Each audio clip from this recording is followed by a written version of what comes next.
Miért nem szép örökre egy sminktetoválás? Ma ezt fogjuk megbeszélni. Nem feltétlenül halványodik el, csak annak ára van. Nézd ezt a képet!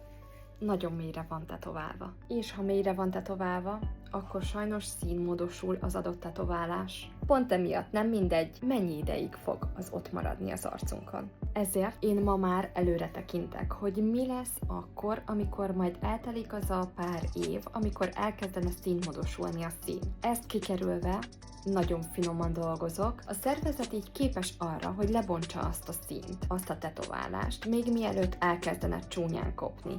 Ezáltal elkerüljük azt, hogy csúnya zöldes szín legyen, illetve removerrel vagy lézerrel kelljen kiszedni azt a színt az adott területről. Te melyiket választanád?